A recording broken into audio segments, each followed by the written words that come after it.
Masturbation করলে শরীর দুর্বল হয় কি? আমি আজকে ভিডিওটিতে 5টি সত্য মিথ্যা তথ্য তুলে ধরব। আপনাদের এনগেজমেন্টটা খুবই গুরুত্বপূর্ণ এই ভিডিওটিতে। আমি জাস্ট বলবো, আপনারা বলবেন যে এটা সত্য কি মিথ্যা, মনে মনে ভাববেন এবং এরপর যে রেজাল্ট সেটা আমি বলে দেব। এই ভিডিওটিতে আমি আছি counselling psychologist, sex therapist Asaduzzaman Raju Akon. আপনারা যারা বিভিন্ন রকমের টেনশনে থাকেন মাস্টারবেশন নিয়ে বা হস্তমৈথুন নিয়ে, অনেক সময় সেই যে চিন্তাটা অনেক সময় আপনার ভিতরে একটা অ্যাংজাইটি বা শারীরিক এবং মানসিক দুর্বলতা তৈরি হয়। অনেকদিন থাকলে সেটি কিন্তু মানসিক রোগ পর্যায়ে তৈরি হতে পারে। তাহলে এই যে 5টি যে বিষয় যেটি আমি আমার ক্লায়েন্টের ভিতরে অনেক ক্ষেত্রে দেখি সেটি বলবো।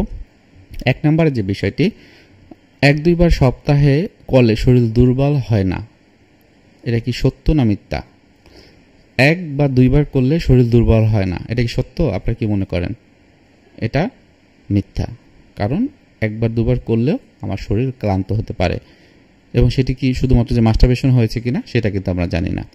2 নম্বরে, অতিরিক্ত করলে ক্লান্তি বা একঘেয়েমি হয়, এটা কি সত্য না মিথ্যা? আপনাদের কি মনে হয়?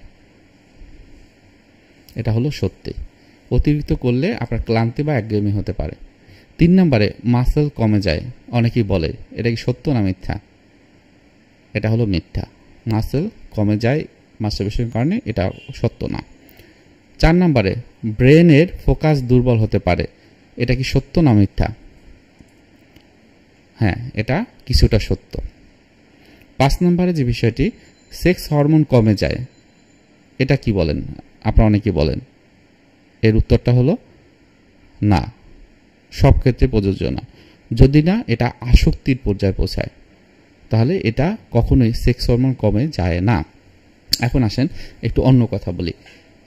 মাস্টারবেশনের বিষয়টা কিন্তু ভিন্নভাবে বলা হয়। অনেক সময় ধর্মীয়, সামাজিকতা, আমার পারসেপশন, নীতি নৈতিকতা, যেটা আমার বাবা মা বা ভাই বোন, বড় ভাই বোন অথবা আমরা চাচাদের কাছ থেকে বা চাচিদের কাছ থেকে পেয়ে থাকি। আবার কিছু বিষয় আছে যে আমরা বাস্তবভিত্তিক। ফ্রয়েডের যিনি সাইকো অ্যানালিস্ট এবং সাইকিয়াট্রিস্ট, তিনি কিন্তু এটাকে অনেকভাবে ব্যাখ্যা দিয়েছেন। সুতরাং এই বিষয়টি আমরা সবসময় চেষ্টা করব, সত্য মিথ্যা যেটি হোক না কেন, সঠিক যে জায়গা যেখান থেকে আমরা তথ্য পেতে পারি সেই জায়গাটাকে ফলো করার জন্য, এবং সেইখানে যে বলা আছে সেটি অনুযায়ী আমি চলার চেষ্টা করব। আজকে ভিডিও এখানে রেখে দিচ্ছি। কারো কোনো প্রশ্ন থাকলে অবশ্যই কমেন্ট বক্সে জানাবেন। ধন্যবাদ।